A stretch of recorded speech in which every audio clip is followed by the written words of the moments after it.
Баршаңызға қайырлы күн.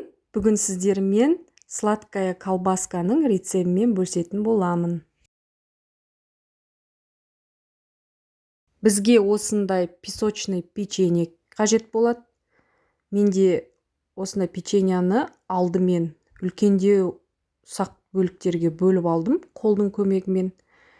Одан көбірек бөлігін блендердің көмегімен езіп дайындап аламыз.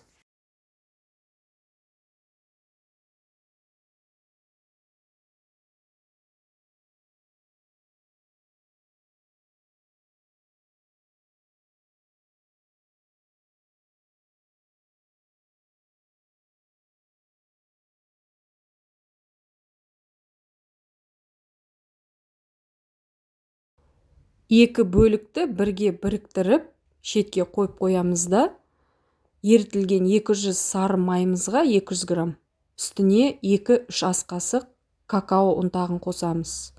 Мұнда қатты жаңағы колбаскамызды қатты қарайтқыларымыз келсе, онда кішкене көбірек қоссаңыздар болады. Негізі 3 қасықта жетеді. Осылай араластырып аламыз, жақсылап, түйіршіктері болып қалмау үшін. Одан жаңағы печеньямыздың үстіне біртіндеп қосып, араластырып шығамыз.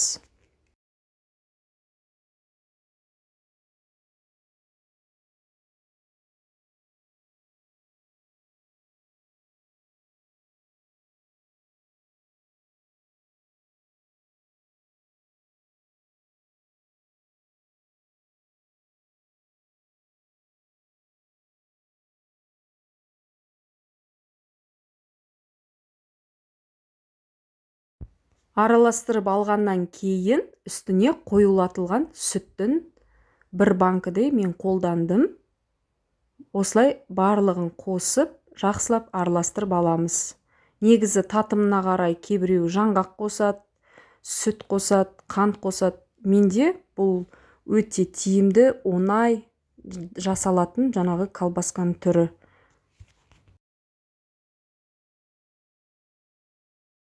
Мен тағы да қоюлатылған сүтті қостым.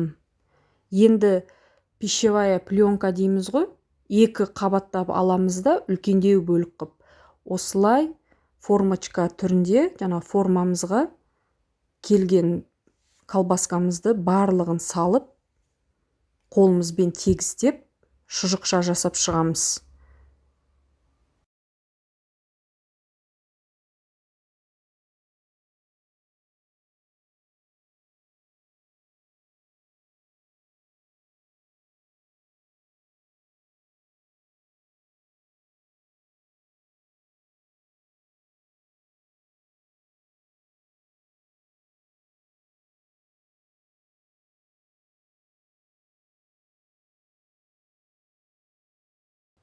Осылай біріктіріп аламыз да колбаскамызды.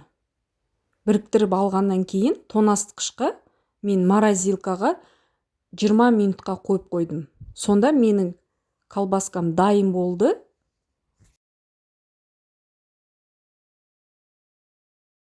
Тоңазытқыштан алып шыққан колбаскамызды, яғни шұжықшамызды тәтті турап осылай береміз. Міне, өте керемет болып шығады. Үй жағдайында жасап көрсеңіздер болады. Барлықтарыңызға астарыңыз дәмді болсын.